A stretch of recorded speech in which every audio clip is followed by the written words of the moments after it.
Hello everyone, कैसे हैं आप सब।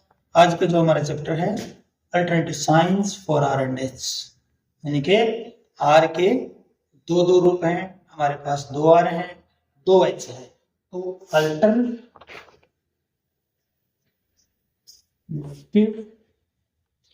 फॉर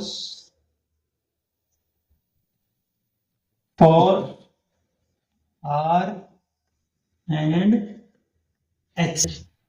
हमने जब कॉन्सोनेंट सीखे थे, हमने दो सीखे थे आर, ये डाउनवर्ड आर है और ये आर है अपवर्ड, ऊपर को डाउनवर्ड।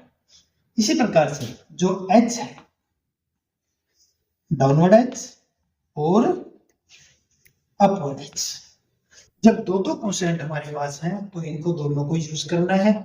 तो सबसे पहले डाउनवर्ड आर को कहां लगाना है और अपवर्ड आर को कहां लगाना है।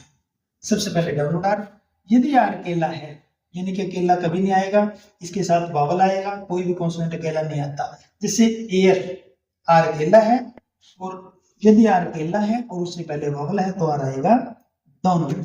इसी प्रकार यदि आर वर्ड के शुरू में है और आर के पहले वावल आता है, जैसे आर, आर डाउनवर्ड आएगा। यदि आर वर्ड के शुरू में है लेकिन आर से पहले वावल नहीं है, बाद में है, फिर आ रहेगा अपवर्ड है। इसी प्रकार से मान लो रॉक, रॉक में भी आर जो है अपवर्ड जाएगा क्योंकि इससे पहले वावल नहीं है। अब बात आएगी यदि आर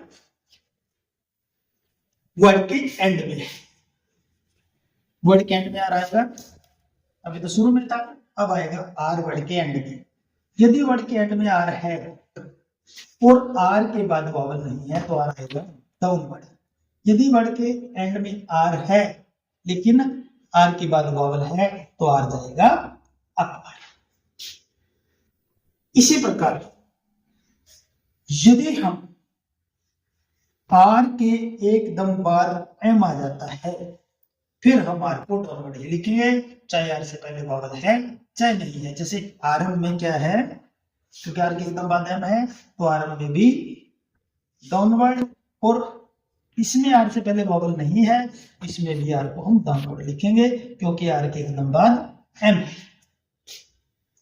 अब बात आई है एच की, ये एच है। यदि एच अकेला है, अकेला मैंने पहले बताया कि अकेला कुछ नहीं आता।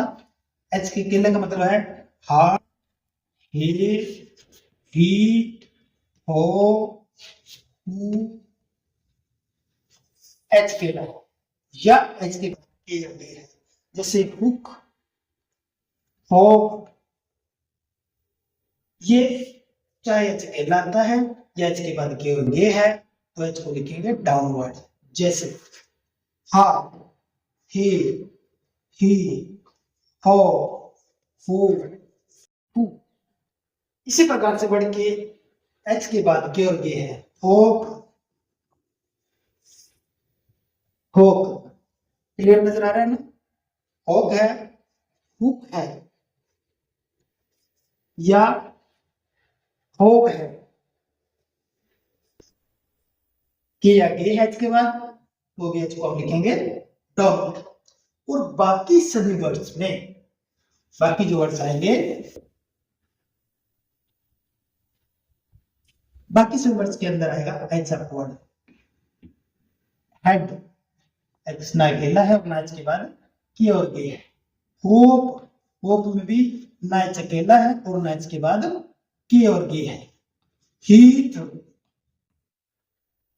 हीट, हीट में भी एच ना अकेला है और ना एच के बाद के और गे है तो एच आएगा अपवर्ड। इसके बाद हम ये एच का हमारा और आर का क्लियर हो गया। अब हमारे आएंगे ग्रामर लॉज। इस चैप्टर से रिलेटेड जो ग्रामर लॉज हैं, ग्रामर लॉज लिखने के बाद ही हमारा चैप्टर कंप्लीट होगा। तो ये हैं इस चैप्टर से रिलेटेड ग्रामर लॉज।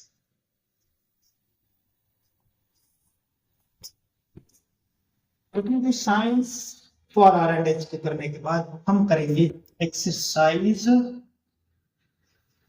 13 और 14, और करने के बाद हम एक्सरसाइज 15 और 16 करेंगे। तो सबसे पहले क्या करना है, हमें ग्राम लोग्स करने हैं। ग्रामर लोग्स हैं सबसे पहले मैंने पिछले चैप्टर में बताया था कि ग्राम लोग्स वो होते हैं जिनके अंदर कॉन्सोनेंट्स को जोड़ने की जरूरत नहीं होती, वो अपनी अलग सी पहचान रखते हैं।